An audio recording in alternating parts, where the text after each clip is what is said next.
السلام عليكم ورحمة الله وبركاته. بسم الله الرحمن الرحيم. الحمد لله نحمده ونستعينه ونستهديه ونستغفره ونسترشده ونعوذ بالله من شرور أنفسنا ومن سيئات أعمالنا. من يهده الله فلا مضل له ومن يضلل فلا هادي له. أشهد أن لا إله إلا الله وحده لا شريك له وأشهد أن سيدنا محمدا عبده ورسوله. اللهم صل وسلم وبارك على سيدنا محمد طب القلوب ودوائها وعافية الأبدان وشفائها ونور الأبصار وضيائها وعلى آله وصحبه ومن سار على دربه وعلينا وفيهم ومعهم برحمتك يا أرحم الراحمين. أما بعد، قال الله تعالى في كتابه الكريم بعد بسم الله الرحمن الرحيم: لإيلاف قريش إيلافهم رحلة الشتاء والصيف فليعبدوا رب هذا البيت الذي أطعمهم من جوع وآمنهم من خوف. صدق الله العظيم. Alhamdulillah thumma alhamdulillah. Bersyukur kita kepada Allah Subhanahu wa taala dengan limpahan kurniaannya, taufiknya serta hidayahnya, memberikan kesempatan kepada kita pada malam ini walaupun dalam keadaan PKPB masih lagi kita meneruskan agenda kuliah kita, agenda pengisian ilmu kita. Moga-moga dengan usaha kita ini memahamkan kita semua tentang apa yang dikehendaki dalam Al-Quranul Karim. Tuan-tuan dan puan rahmati Allah sekalian, kita tak mau panjangkan mukadimah kerana waktu yang agak singkat. Teruskan kepada konten ataupun kepada kita punya pengisian pada malam ini. Muka surat 422 kita berhenti pada 27 hari bulan 9 2020.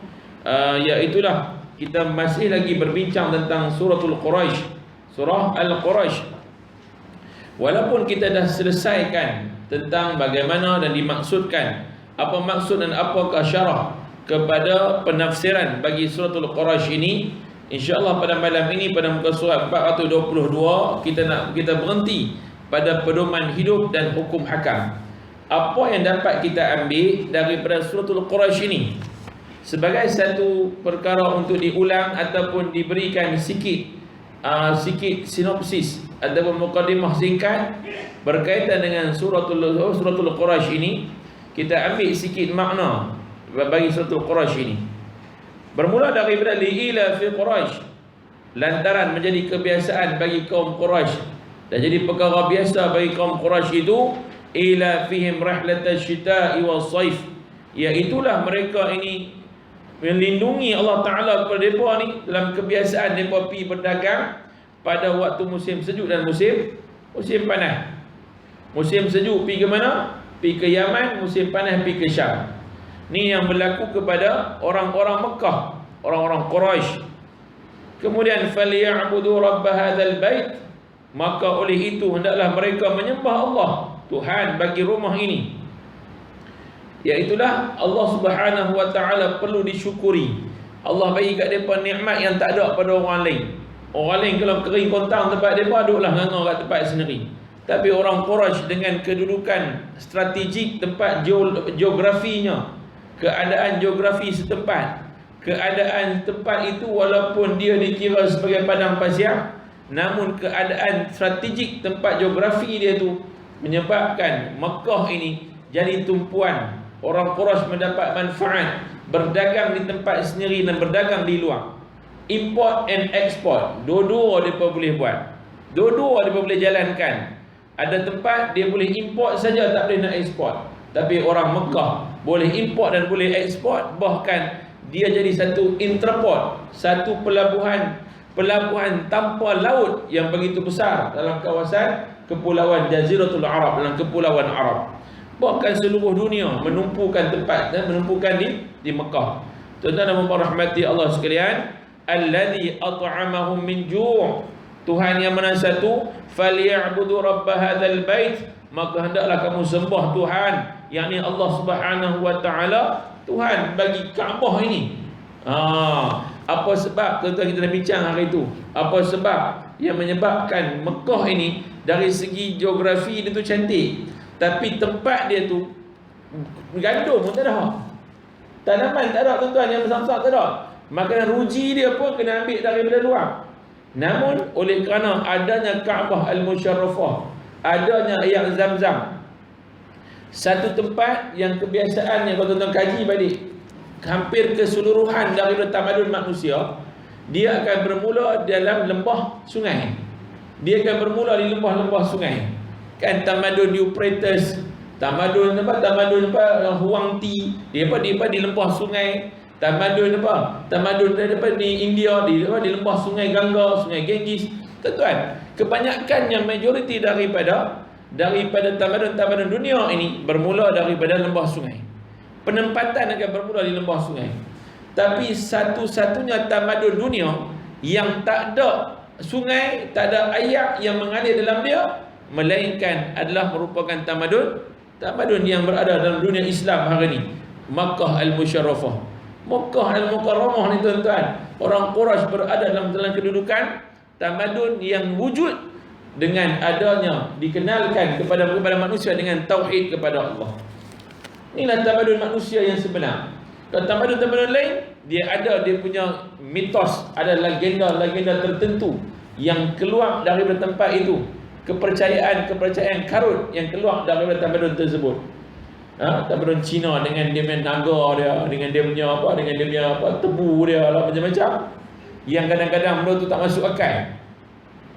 Tapi tamadun Islam yang wujud di tengah-tengah padang pasir ni tuan-tuan, tu Allah Taala sebutkan bahawa falyabudu rabb hadzal bait, maka sembahlah kamu Tuhan pemilik bagi rumah ini, kerana adanya Kaabah ini tumpuan dunia kepada dia. Kita dah bincang dalam surah ini, dan kita bincang juga dalam surah Al-Fil berkaitan dengan kenapa Abraha begitu tertarik untuk masuk ke Mekah, kerana dia adalah merupakan tempat tumpuan dunia, kerana adanya Kaabah. Sebab tu dia nak pecah, dia nak runtuhkan Kaabah. Alladhi at'amahum min ju', Tuhan ini, Allah Ta'ala ini, alladhi at'amahum min ju', yang memberi makan kepada kamu. Tuhan inilah yang mengenyangkan kamu ketika mana kamu lapar. Wa amanahum min khauf, dan mengamankan kamu daripada ketakutan. Dulu kamu ni, mereka ini, kelompok Quraisy ini, dalam keadaan ketakutan, orang lain takut belaka. Tuan-tuan, main dalam keadaan dunia Arab dipenuhi dengan kekayaan dan kemewahan. Sampai ke hari ini dunia Arab penuh dengan kemewahan tuan-tuan. Orang Arab mewah. Tengok Dubai Dubai 20 tahun lepas dengan 20 tahun yang lalu. Kita baru cari wawasan 2020. Dia 20 tahun yang ke belakang, main ke depan ni. Dan asal padang pasir kosong, apa tak ada. Kekayaan dia tu tuan-tuan, masya-Allah tabarakallah, sampaikan Hollywood, Bollywood, Tollywood semua keluar pergi sana. Tuan-tuan. Baik. InsyaAllah ni adalah merupakan satu, kita mula dengan dia punya makna dulu, sebab walaupun kita dah bincang dulu, kita ambil sikit. Baik, pedoman hidup dan hukum hakam. Dalam surah ini Allah memerintahkan orang-orang Quraisy yang merupakan anak cucu kepada An-Nadhar bin Kinanah.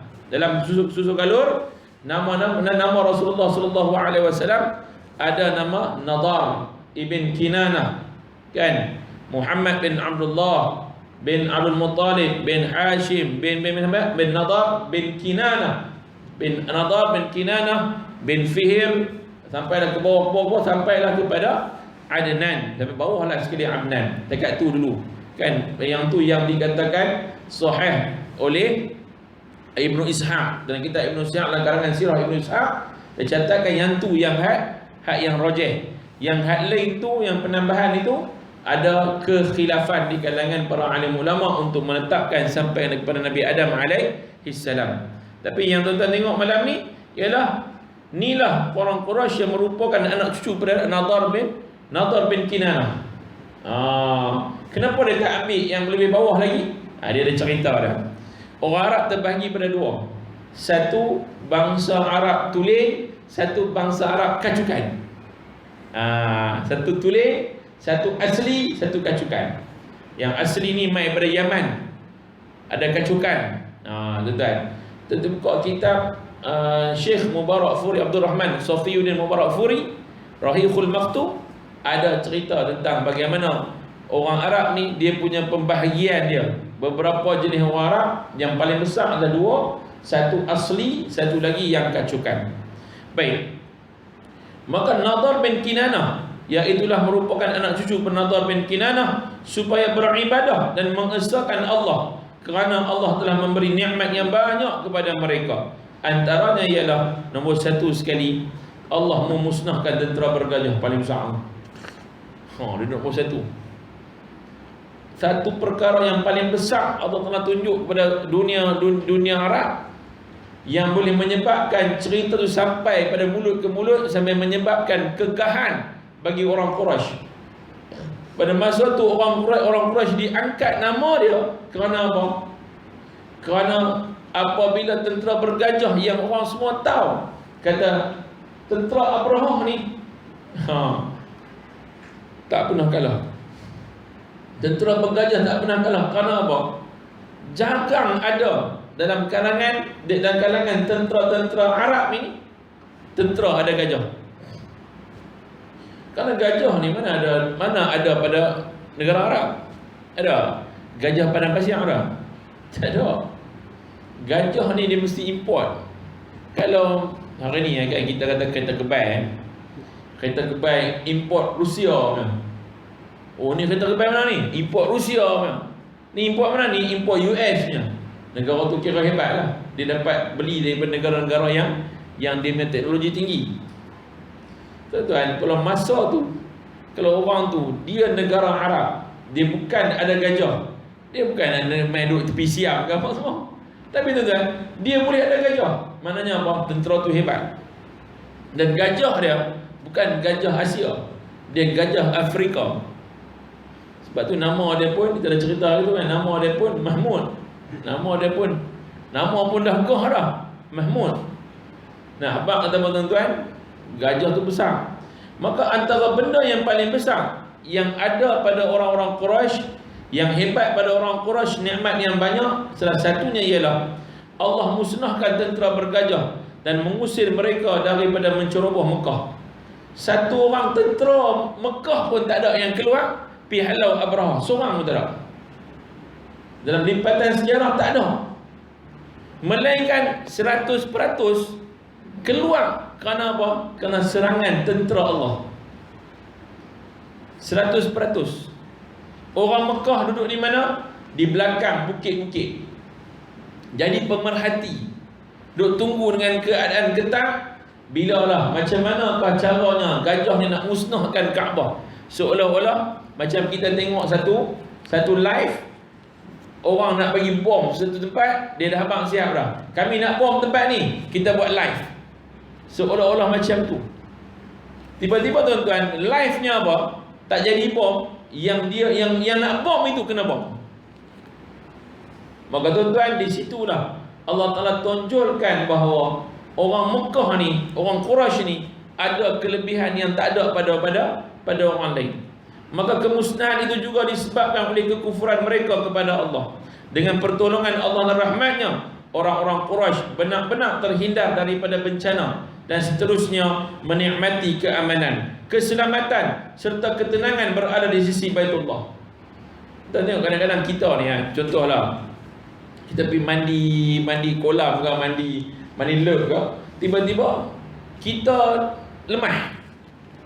Kita lemah, duduk lemah, gulu-gulu, mai seorang hamba Allah, kan? Mai seorang hamba Allah, kawan kita juga, hak lain semua pekat lari habis. Sebab apa? Orang lemah jangan main-main, kau tak kerti nak selamat. Sekali lagi takut yang selamat pun tak selamat. Dia ni dengan keberanian dia pergi tuan-tuan, dia ambil kayu, ada suara dia tu, dia tarik, selamat, main duduk dekat pantai, selamat. Tuan-tuan, habis dah selamat mau habis, kan? Terkeluar pada mulut kawan kita yang lemah ni, kita keluar kata apa? Satu kita akan kata mungkin lah, kita kata alhamdulillah lah, selamat juga aku. Nasib baik hang ada. Dia akan keluar perkataan tu. Nasib baik hang ada. Oh, nasib baiklah hampir ambil kayu tu hang suar kat aku dan aku boleh selamat. Dia akan keluar perkataan tu. Sebab apa? Asbab selamat Allah Ta'ala hantar satu orang untuk menggerakkan dia dan pergi selamat kawan. Betul. Tapi dalam peristiwa Abraha, peristiwa serangan gajah ni, orang Arab nak kata siapa? Nak pergi habaq kat siapa? Nak kata apa? Nasib baik hang ada. Ada tak?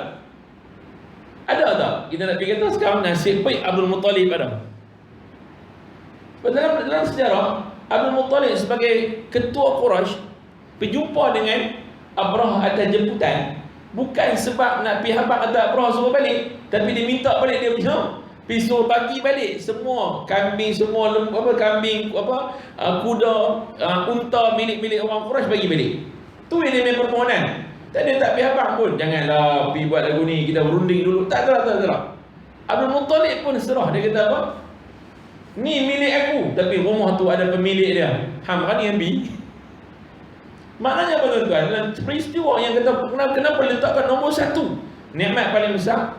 Sebab 100% orang Quraisy tak boleh pergi kata nasib baik dia ni ada, nasib baik dia ni ada. Melainkan semua kata apa? Allah, ini berkuasa Allah Subhanahu Wa Taala 100%. Tak ada tempat nak pergi gantung dah. Tuan-tuan dan puan rahmati Allah sekalian, nombor 2, nikmat rezeki yang lumayan. Tak mahu yang nombor 1 tu, selepas peristiwa ni, selepas peristiwa Abraha ni, tak ada lagi ancaman kepada kota Mekah. Tak ada orang. Siapa berani nak pergi menyentuh? Siapa berani lagi nak pergi sentuh Kaabah? Tak ada. Kerana peristiwa ni peristiwa besar, melainkan banjir besar yang Allah Ta'ala sendiri buat main, jadi peristiwa tu. Tak ada lagi dah yang pergi sentuh, nak pergi runtuh, nak pergi apa, tak ada dah. Tuan-tuan dan puan rahmati Allah sekalian, walaupun baru-baru ni kita ada kereta masuk nak pergi langgar apa, kereta tu mungkin itu tak betul kot kan, nampak boleh macam orang gila kan. Tapi kalau dia nak masuk pergi dengan kereta tu, memang dia mangkuk sebab apa nak pergi bodoh tu, dia pergi langgar tembok lah. Nak masuk dalam tu bukan senang dengan kereta kan. Tuan-tuan, nikmat rezeki yang lumayan dan pemberian lain yang dapat memenuhi hajat dan keperluan hidup mereka adalah kerana usaha perdagangan ke Yaman pada musim sejuk. Rezeki yang lumayan, pemberian lain yang dapat memenuhi hajat mereka ni, kebun-kebun kurma, kebun-kebun anggur, kawasan tanah jenis tanah berpasir ni tuan-tuan, dia sesuai dengan palm tree kan. Palm tree maksudnya macam pokok nyok pokok nyok kan. Nabi sebut dalam hadis kan, masalul mu'min kamasalun nikhlah. Orang mukmin ni, perumpamaan orang mukmin ni macam perumpamaan nikhlah, macam pokok kurma. Orang mukmin ni macam pokok kurma dia kata. Sebab apa? Pokok kurma dia boleh pakai dari dia hujung pucuk sampai ke hujung akar. Kita belajar dulu kan, saya ingatlah zaman saya lah, zaman saya sekolah rendah kan, siapa-siapa umur yang 30-an lagi, 40-an pun boleh tahu ikut. Silibus tu ada lagi bahasa Melayu darjah 2. Tahu tak, fresh lagi dalam kepala ni. Buka dalam buku teks bahasa Melayu tu ada satu, dia buh gambar pokok nyok. Lepas tu dia cerita pasal kegunaan pokok nyok. Dia buh satu tanda daun nyok, daun boleh buat apa, lidi dia boleh buat apa, pucuk boleh buat apa, batang boleh buat apa, boleh buat titi lah, apa-apa dia faham. Tapi tuan-tuan, masa tu dia tak bubuh dalam tu, dia tak letak satu benda lagi. Zaman kita jumpa, sebenarnya orang lama dah jumpa dah. Dia tak sebut dalam buku bahasa Melayu. Kalau hari ni saya duduk jabatan pendidikan, kalau hari ni ada lagi pasal bab tu, saya nak tambah satu. Apa lagi? Umbut nyok. Umbut nyok dia tak bang. Yang umbut nyok boleh buat gulai daging kat bawah. Tak bang. Kan umbut nyok tu pun boleh makan. Dan sebelum ni saya tak tahu tu umbut nyok boleh makan. Saya tak pernah makan. Kahwin dengan orang Kedah, Allahu Akbar. Kali pertama balik kampung, dia potong pokok nyok. Pak mentua mai sini. Dia belah, dia tengah potong pokok nyok depan rumah tok tu. Dia panggil itu, belah mai tengok dia nak ambil umbut. Dia kata ni menentang apa pula, tak nak tengok menentang ni. Cuba makan. Makan pun sedap. Umbutnya. Tuan. Yang duk tahu tu yang kumbul lah. Yang dalam nyok tu kita tahu lah. Tapi yang umbut ni kita tak tahu. Pokoknya ada. Tuan-tuan rahmati Allah sekalian, maka orang Quraisy dia pun dapat bukan takat berdagang, tapi bumi dia ada sesuatu yang subur. Bahkan tuan-tuan tengok dalam seluruh dunia, apa jua jenis tanah, dia ada tumbuhan yang sesuai untuk tempat tu. Masa duduk di Mesir dulu, kami bawa pergi daun karapulai. Daun karapulai tak ada. Bawa pergi benih, bawa pergi anak pokok karapulai. Tanam dalam asrama anak-anak Malaysia ni, pergi tanam. Dia naik merimbu ni, banyak naik. Tapi bila pergi ambil daun, tak bau langsung kari. Bau kari pak apa? Tak bau kari langsung. Tak boleh. Rupanya tanam ni boleh tanam tapi tak bau. Tak ada bau. Tanam serai naik. Bau tapi tak kuat. Kan? Ada orang Arab kahwin dengan orang Indonesia, dia buat jual. Ada yang mau serai, ada yang mau tempe. Rupanya Tok Arab buat tempe. Tuan. Tu kata orang Malaysia ni di mana pun dia ada benda ni bagi orang tu terpengaruh dengan budaya dia. Baik tuan. Sambung. Ni orang Malaysia pun terpengaruh dengan budaya Arab, kan? Kedai Arab rata-rata. Tidak. Hilanglah kedai Melayu. Semua kedai Arab belakang ni. Nak kedai Arab ke ada.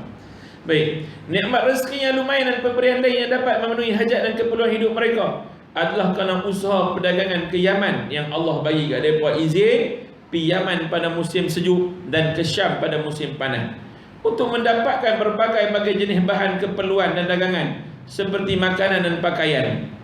Kemakmuran ini juga disebabkan oleh keamanan yang wujud kerana mereka bebas daripada serangan orang-orang Arab yang menghormati mereka sebagai pengelola dan jiran Baitullah. Lepas peristiwa serangan tentera bergajah tu, orang tak berani sentuh orang Quraisy. Kemuliaan mereka diangkat lagi. Terangkat kemuliaan mereka sebab orang tak berani sentuh lah. Hampa orang mana? Kami ni orang Hijaz. Orang Hijaz ni maksudnya orang Quraisy lah. Kami orang Quraisy. Tak apa. Kalau kata roadblock PKPB pun lepas. Soalan macam tu lah kan. Tadi saya nak main, tahan tak? Tahan. Bukan tinggal. Ustaz, pergi kuliah. Tak ada jawab. Tak ada apa. Ustaz, pergi kuliah jalan. Saya baru hari ni lintah main seberang. Masa tempoh PKPB baru hari ni. Lintah main seberang. Kira kuliah ni saja. Esok dah lintah hari ni. Esok lintah hari sekali. Pagi esok. Ada kena pergi ke PKG Tasik Keluar. Baik, seterusnya. Nombor 3, nikmat aman daripada ketakutan baik dalam kota Mekah, di mana Allah menjadikan Mekah sebagai negeri yang aman dan dapat menarik perhatian masyarakat sekeliling, maupun di luar kota Mekah, iaitu semasa mereka mengadakan aktiviti perniagaan. Tuan, dalam surah At-Tin, kita tak masuk lagi ya. Dalam surah At-Tin kan, Wat-tini waz-zaitun wa turi sinin wa hadzal baladil amin. Demi buah tin dan buah zaitun, wa tini wa zaitun, wa turi sinin, dan demi Bukit Tur Saina. Bukit Tur Saina kat mana? Bukit Tur Saina kat mana? Di Mesir kan, Bukit Tur Saina. Wa hadzal baladil amin, dan demi negeri yang aman ini, merujuk kepada kota Mekah. Paling aman sekali. Biar ni betul tuan, Nabi masuk Mekah. Masuk ke Mekah, walaupun keadaannya dengan habuk dia, dengan debu dia, dengan keadaan keliling yang bising, kongang-kongang, tapi tuan-tuan, ketenangan yang tu tak dapat pada tempat lain. Betul, ada ulama kata, ulama sebutkan gini. Dia kata tempat yang kita boleh duduk dan rohani kita diberi makan. Kita kenyang perut makan, tapi ada makanan rohani yang jiwa tak pernah kenyang. Kita dah beri kenyang perut ya, tapi tak pernah kenyang rohani kita. Tiba-tiba kita pergi ke tempat yang makanan rohani ni ada. tengok Kaabah dapat pahala, duduk dalam bumi yang diberkati, duduk tempat yang paling aman, bumi yang penuh dengan rahmat. Setiap jalan di Mekah itu pernah dilalui oleh baginda Rasulullah SAW. Kita jalan di tempat-tempat yang penuh dengan keberkatan. Tuan-tuan, ulama kata apa? Sebab tu orang pergi ke Mekah, tuntutan makanan rohani dia tu dapat. Jadi dia akan rasa tenang, dia rasa senang. Dia tak teringat lah, dia tak ada rasa rindu-rindu. Tapi tak ada rindu, dia tak serindu. Tak serindu seperti mana dia duduk tempat lain. Dia rindu kat keluarga juga. Tapi bila nak tinggal bumi Mekah, walaupun duduk 4 hari 4 hari je, 25 hari lepas umrah, 45 hari je duduk. Tapi nak tinggal bumi tu, macam biasa kita duduk dah 20-30 tahun. Dia punya perasaan. Nak keluar ni meleleh air mata. Duk tengok pintu Masjidil Haram. Air mata duk keluar, tak nak cakap dah. Tuan-tuan, ni menunjukkan kata apa? Kita punya jiwa ni, ulama kata jiwa kita ni ada pengisian, kita dikenyangkan. Sebab tu duduk dengan keadaan tenang. Duduk dalam masjid, orang ramai tapi seronok. Duduk dalam Masjid Nabawi, duduk orang ramai, seronok. Tuan-tuan, tapi kalau kita duduk tempat yang orang ramai sangat-sangat, bersesak-sesak kita, tuan-tuan, seronok tak seronok? Beg belah, kita fikir beg belah kan, duduk di sini nak jalan sikit pun tak mau. Tapi dalam suasana keadaan di Mekah Madinah, jalan bijuh mana pun boleh mau. Asal cik mau jalan. Tuan-tuan rahmati Allah sekalian. Baik, sambung. Yang keempatnya, nikmat kewujudan Baitullah atau Kaabah yang merupakan rumah suci dan mulia, tempat ibadah bagi masyarakat Arab, dan ia adalah tonggak ketinggian martabat dan kemuliaan mereka. Lantaran Kaabah menyebabkan martabat mereka mengatasi umat Arab yang lain, Allah mengingatkan mereka dengan nikmat ini supaya mereka bersyukur. Allah Ta'ala peringatkan orang Quraisy, hampa beza dengan orang lain sebab apa? Hampa adalah pemilik dan juga jiran kepada Baitullah. Hampa duduk kat sini, orang lain tak duduk kat sini. Tuan-tuan dan puan rahmati Allah sekalian, kesimpulannya, nikmat yang Allah kurniakan kepada mereka tak dapat dihitung. Sekiranya mereka tidak mahu mengabdikan diri kepada Allah lantaran semua nikmat itu, maka sekurang-kurangnya mereka hendaklah menyembah Allah berdasarkan nikmat yang cukup jelas, iaitu menyediakan kemudahan berniaga sehingga mereka dapat mengadakan 2 rangkaian perdagangan. Orang lain boleh pergi sekali je, mereka 2 kali dagang dan perniagaan sendiri dalam negara sendiri. Hebat tak hebat? Dia jadi apa? Trader orang, pedagang kan, pergi jalan sana, jalan sini kan. Tengok Abu Sufyan, antara pembesar-pembesar Quraisy yang hebat ni, Abu Sufyan, Abdul Rahman ibn Auf, itu orang yang hebat-hebat. Bab berdagang, bab berniaga, ini orang hebat. Tuan-tuan, Nabi kita sendiri adalah orang yang paling hebat dalam bentuk perniagaan. Kan orang berniaga ni, dia kena manis mulut, manis muka. Orang tengok makin suka. Kan? Kalau orang berniaga, dia buat muka cop, hang punya makanan sedap pun lama-lama lagi tak sedap. Kan? Dia buat makanan sedap kan, tapi orang kata makanan sedap, tapi nak buat apa? Minta nasi. Lagu tu cakap kita. Nak apa? Bawa koi. Cakap lagu tu kan. Ada satu kedai, nama kedai Hinyak. Kedai Hinyak. Nama tu kami gelak nama kedai Hinyak. Belah Bayan Baru, tapi dia tutup lah. Dia sebab orang nak ambil tempat tu, dia tutup tu, dia buka taman. Tapi kami pergi kedai Hinyak. Hinyak sebab apa? Masa-masa tu, abang, apa? Dia kena lama. Abang mau minum yang apa abang? Kita nak jawab ke dia, satu kedai tahu kita nak minum yang apa. Tapi kita seronok. Sebab apa? Dia ramah. Seronok sebab dia ramah kan. Walaupun tengok tu, macam dia ni buat ramai nanti. Satu kedai tengok kita kan, kerja kita seorang, siapa masuk pun. Kak Long, abang tak nampak apa abang? Kak Long tu, aku baru main hari ni ya. Tapi dia ramah. Dia orang suka dia. Oleh kerana ramah, walaupun makanan tak apa sedap pun, tapi orang akan pergi sebab orang suka. Tuan-tuan, dia orang pedagang ni, baginda Rasulullah SAW, orang yang pandai dalam bentuk berniaga. Ketika mana dia bertutur, orang akan datang repeat untuk main lagi. antara strategi ataupun cara baginda Rasulullah berniaga adalah orang suka nak berniaga dengan dia lagi. Lepas main nak main lagi, lepas main nak main lagi, lepas main nak main lagi. Antara orang yang hebat dalam perniagaan ni, orang bukan main one off, orang akan main repeat. Dia buat apa-apa orang repeat. Baik, sambung. Kesimpulan yang terakhir, Ibnu Abi Hatim meriwayatkan daripada Asma bin Yazid bin Al-Asakan Ummu Salamah Al-Ansariyah berkata, Sami'tu Rasulullah sallallahu alaihi wasallam yaqul wailun lakum Quraisy li ila fi Quraisy. Maksudnya, aku mendengar Rasulullah sallallahu alaihi wasallam bersabda, celakalah kamu wahai orang-orang Quraisy. Selepas itu Nabi membacakan li ila fi Quraisy. Orang Quraisy kan buat perangai. Bila buat perangai Nabi kata apa? Nabi kata wailul lakum Quraisy. Celaka kamu orang Quraisy. Allah Ta'ala dah bagi kamu nikmat macam ni banyak. Nabi bacakan ayat itu bagi peringat ke orang Quraisy, supaya hangpa tahu, hangpa jangan buat leceh. Jangan ingat semua ni usaha hangpa, tapi yang mengatur segala urusan, mengatur masa, mengatur keadaan, semuanya adalah Allah Subhanahu wa Ta'ala.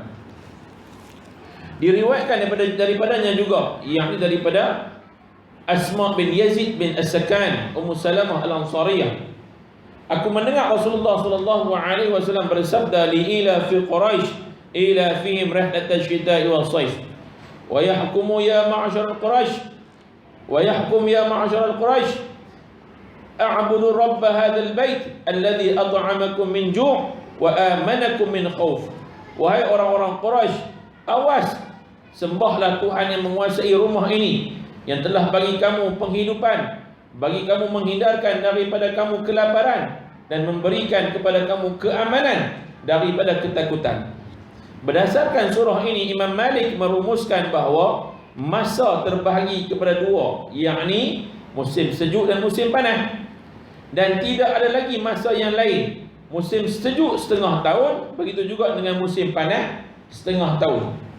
Macam tu tuan-tuan tengok kan, walaupun ada musim luruh, ada musim bunga kan, tapi sebenarnya dia pembahagi tu dua saja, panas dengan sejuk saja. Musim luruh masuk pada musim panas, musim bunga masuk pada musim sejuk kan. Kita tengok kan, kita mungkin tak ada lah musim tu kan. Kita ni musim apa? Musim hujan. Dia tak ada tu dalam kitab kan. Musim apa? Musim hujan kan. Ni dia hujan, tapi duduk ustaz hujan, ustaz panas kan, panas lagi hujan. Betul. Berdasarkan surah ini, para ulama juga merumuskan bahawa harus bagi seseorang laki-laki berurusan dalam dua musim di dua tempat, di mana keadaan pada tempat tersebut adalah lebih nyaman dan menguntungkan dari tempat yang lain, seperti berniaga pada musim panas di negeri-negeri yang bercuaca sejuk al-bahri, dan pada musim sejuk dengan nikmat iklim pada al-qabali. Tuan-tuan, dia pergi pada tempat yang berbeza. Kan orang Arab tadi pun sama juga. Orang Arab dia masih lagi mengamalkan macam tu. Kalau tempat dia tengah musim sejuk, tengah musim sejuk, dia tak keluar mana, ataupun dia akan keluar main ke negara yang panas. Sebab tu musim Arab kan, dulu kan Penang, musim Arab. Maknanya dekat tempat dia tu musim panas. Musim sejuk. Dia akan tulis macam ni. Dia akan main macam orang putih kan. Orang putih tempat dia sejuk gila-gila, dia main berjemuk dekat Batu Peringgi. Lepas tu orang kita pergi duduk tepi tu, saya tak ada apa, tentang sambung sendiri kan. Orang kita pergi duduk Batu Peringgi, dandan lah kan, dandan kan. Dia pergi duduk tepi tu, dia berjemuk. Kadang-kadang kita buat pergi anak kita pun kan, kena pakai pusing balik dia pergi juga pusing balik, patah balik tak apa. Sebab apa? Mereka tak ada rules, mereka tak ada undang-undang, mereka tak ada aturan, mereka tak ada adab setempat, mereka tak ada. Jadi di mana mereka pergi, dia ikut suka hati.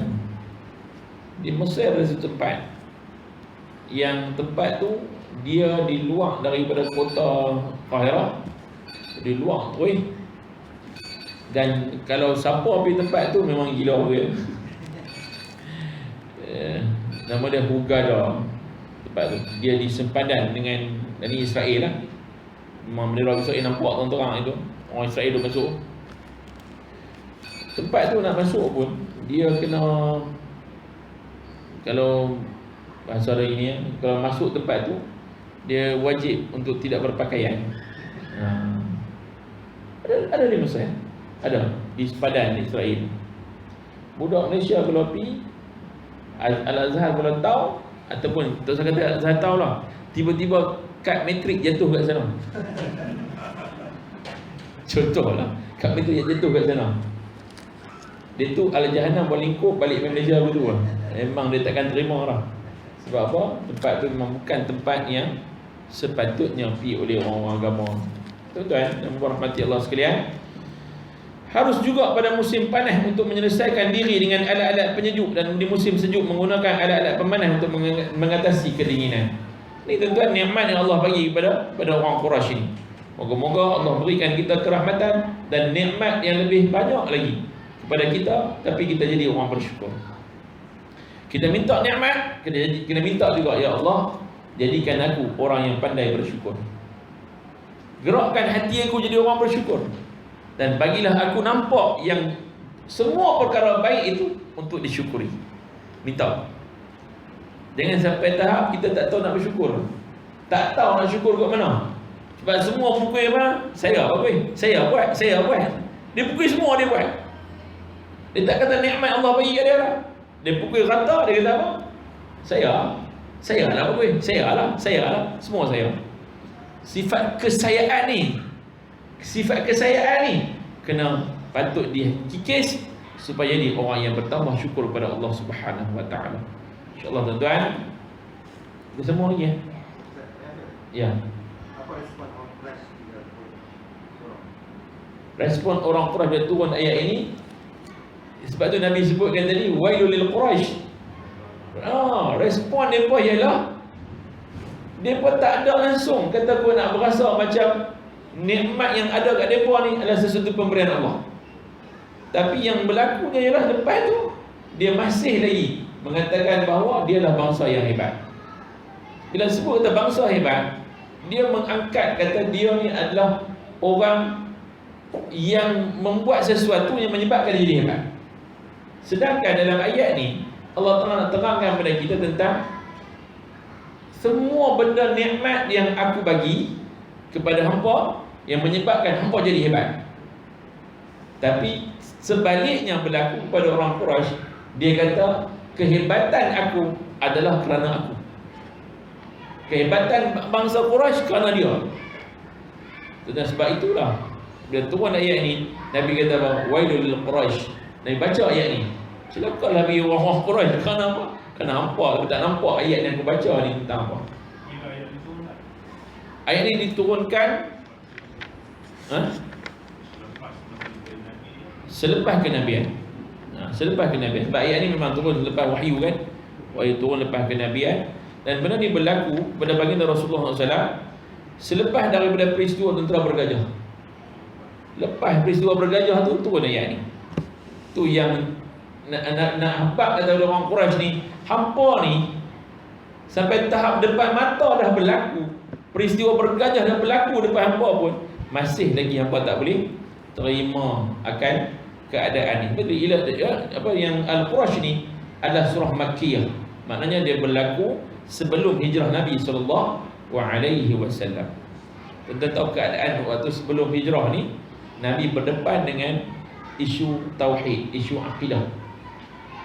Lepas Nabi berhijrah, Nabi berdepan dengan masalah hukum syariah. Dia dua tempat berbeza, dua keadaan yang tak sama. Sebab tu seruan Allah dalam surah dalam ayat Makkiyah dengan Madaniyah pun tak sama.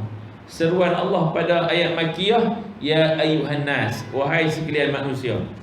Tapi seruan Allah pada dalam surah Madaniyah yang turun di Madinah, ya ayyuhalladzina amanu, wahai orang-orang beriman. Dua seruan pun berbeza, pada sasaran pun berbeza. Kerana dua-dua adalah sasaran yang tak sama. Satu beriman, satu masih lagi tidak beriman. Di Mekah, Nabi berdepan dengan masalah tauhid, masalah mereka ni nak kenal Allah Subhanahu wa ta'ala. nak tarik keluar daripada kedudukan menyembah berhala kepada menyembah Allah Subhanahu Wa Taala. Yang ni memang paling susah. Tuan-tuan, hari ni pun kita berdepan dengan masalah yang sama sebenarnya. Walaupun orang Islam kita dah kenal Islam, dah kenal semua, tapi persoalan tauhid ni timbul. Soalan-soalan berkaitan dengan ketuhanan timbul. Bila kita kena sesuatu musibah, masa tu baru kita tahu, aku ni tak faham tauhid lagi. Kan? Bila kena musibah, dengan keluar soalan apa? Pasal apa saya seorang kena? Pasal apa orang lain tak kena? Awak Allah Ta'ala ni bagi kat saya seorang. Tuan, saya ada satu kes ni, kes libat dadah. Dia punya tahap halusinasi ni sampai tahap dia dah mula nampak gereja. Halusinasi dia ni sampai tahap nampak gereja. Dia kena syabu. Tapi alhamdulillah dia nak patah balik, dia nak main balik kepada dia nak jadi orang, nak insaf, nak tinggal semua. Tapi bukan mudah lah. Dia kena mendatang tu, dia kena hasil tetik ni. Tapi dia main jumpa dan dia minta kita guide dia. Jadi saya pun tak tinggal dia tuan, saya memang tak tinggal dia, saya terus dia. Dan antara benda yang kita boleh kongsi malam ni ialah dia jadi halusinasi dia. Dia dengar bisikan. Walaupun dia dah tinggal benda tu, ada kala akan main bisikan. Bila waktu dia hilang, arwah dia hilang, dia tak tahu nak pergi tuju kat siapa, dia tak tahu nak buat apa lah. Dia akan nampak gereja depan dia. Dia kata pasti orang Kristian lebih baik daripada orang Islam. Sebab orang keliling dia tak membantu dia.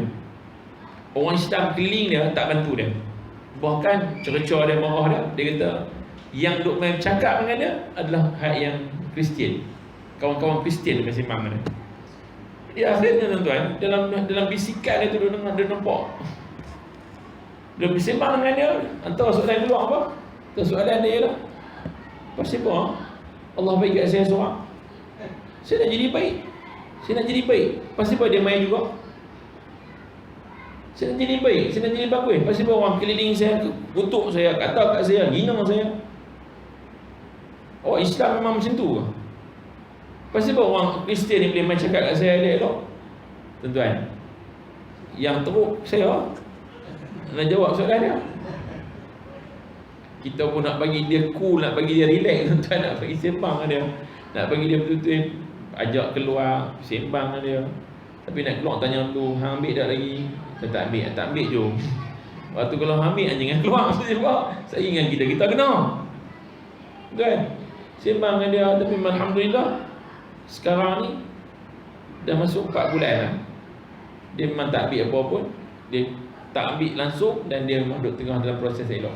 Tapi memang kena dekat betul dengan kita. Hari-hari kan. Pagi sekali, petang sekali call. Dia diwajibkan call saya pun dia kena call dekat dia. Tanya kat dia kat mana. Tak apa tuan-tuan. Itu seorang lah, kalau kena 10 orang je dong. Kan? Tak apa, kita boleh guide dia, sembang dengan dia. Dah bagi dia elok. Tak ada pendekatan nak bagi ubat ke apa, dia kata tak boleh nak pergi mana lah. Kalau bagi juga, tak tahu lah, Wallahualam kan. Itu pun saya dia berjumpa sekretari juga. Kan, dia kena jumpa sekretari juga. Alhamdulillah berjumpa. Nak habaq apa tuan-tuan? Supaya kita jadi orang yang berhati-hati. Walaupun kita sekarang ni berdepan dengan orang-orang macam ni, kerana orang-orang ni banyak soalan. Soalan-soalan akidah ni banyak timbul. Kan? Bila kena musibah, awal saya kena buang kerja kan, PKPB ni. Saya nak buat macam mana saya kena buang kerja? Ni apa saya nak buat? Rezeki saya terputus. Allah Ta'ala ni zalim sangat bagi saya terputus rezeki. Soalan-soalan macam ni akan timbul. Tuan-tuan, jadi kalau dulunya bagi Rasulullah berdepan dengan masalah orang tak kenal Tuhan, sekarang kita berdepan masalah orang mempertikaikan ketuhanan. Pertikaikan ketuhanan tu. Pertikai tentang kenapa dan kenapa. Sebab apa jadi macam ni. Dan semua berkait dengan dia punya peribadi dia. Kita nak merahmati Allah sekalian. Moga-moga Allah meletakkan kita di kalangan orang yang yakin. Letak kita di kalangan orang yang yakin. Jadi apa pun Allah. Jadi pun Allah. Ada kebaikan, ada hikmah, ada kebaikan, ada hikmah. insya-Allah kita akan jumpa. Kalau kita pi pada yang baik, dapat yang baik. Kalau cari yang buruk, pasti dapat yang buruk. Tuan-tuan dan puan rahmati Allah sekalian, insya-Allah kita akan sambung nanti, sebab bermakna kita dah pun menyelesaikan surah Al-Quraish ini. Selesaikan surah Al-Quraish, kita akan pi ke atas sikit lagi. Itulah sepatutnya Al-Fil dulu, baru Quraish. Tapi kita sebab menaik bukan menurun, jadi kita akan pi nanti selepas ni pada bulan 12 pada surah Al-Fil, memandangkan memang bulan 12 ni tak siapa nak pergi cuti, dah cuti kat gila. Kan? Dia buka apa dia nak buka kan? Nak buka balik kan? Nak buka balik semua nak melancong tu semua, boleh lah. Bila buka hari ni lah. Alhamdulillah. Bulan 12 kuliah jalan. Jalan. Tak tahu jalan ustaz yang hilang. Sampai kita insya-Allah kita akan sambung balik kita punya pengajian nanti pada bulan 12 dengan surah Al-Fil. Kita akan bincang lumat-lumat Al-Fil. Ustaz bagi habis Al-Fil. Nak tahu masuk lagi Al-Fil? Masuk dah kan? Tu saya rasa dah sebut dah. Kita bukan hari tu pasal kita ada sebab kita masuk Al-Fil. Ada sebab kita masuk Al-Fil. Tak salah kita langkau masuk Al-Fil dulu. Ada tendang kan? Tak suruh ulang banyak kali ya. Buat boring ya. Kita pergi turun Al-Humazah. Al-Humazah belum masuk kan? Kita akan sambung nanti Al-Humazah. InsyaAllah kita akan sambung tuan Al-Humazah pada bulan 12 nanti insyaAllah. Al-Humazah saya bagi sikit sinopsis. Al-Humazah ini cerita pasal kita juga. Cerita pasal dua perangai kita yang ada kat kita, tapi benda tu berlaku pada Rasulullah. Berlaku pada baginda Rasulullah. Satu nama dia Al-Humazah, satu nama dia Lumazah. Humazah dan Lumazah. Apa tu Humazah dan apa tu Humazah? Humazah adalah pencaci, Lumazah adalah pencela. Pencaci cakap belakang, pencela cakap depan. Jenis kata depan-depan, jenis kata kat belakang. Dua-dua ada kat kita. Dalam masyarakat kita ada dua orang ni. Ada orang jenis cakap depan-depan. Kita tak simpan lah, tiba depan-depan tu memang. Ada orang suka cakap begitu. Kan? Saya tak simpan memang. Suka tak suka tu memang pasal nak sakit ke nak apa memang pasal. Saya nak cakap terus. Ada orang suka cakap begitu. Ada orang depan pijat semut tak mati. Belakang kita dia lah taruh kita gila-gila memang. Dia buh kita kat belakang. Dua-dua ni nak cerita, kita akan sambung dalam 12. Apa cerita Lumazah, apa cerita Humazah ni? Dua perangai manusia yang dua-dua tu berlaku pada baginda Rasulullah SAW. Sebab itu ayat ini diturunkan kepada baginda Rasulullah kerana nak ceritakan bahawa tentang kedudukan Abu Lahab yang pernah buat perangai lagu ni kepada baginda Rasulullah SAW. InsyaAllah tuan-tuan kita jumpa lagi. Wa aqulu qawli hadza wa astaghfirullahal azim li wa lakum. Wassalamu alaikum warahmatullahi wabarakatuh. Bismillahirrahmanirrahim. Alhamdulillahirabbil alamin wassalatu wassalamu ala asyrafil anbiya'i wal mursalin wa ala alihi wa sahbihi ajma'in. Allahumma nawwirna bi nuri 'ilmik wa 'amil nisyan bi rahmatika ya arhamar rahimin. Allahumma zidna 'ilma warzuqna fahma bi rahmatika ya arhamar rahimin. Walhamdulillahirabbil alamin. Wassalamu alaikum warahmatullahi wabarakatuh.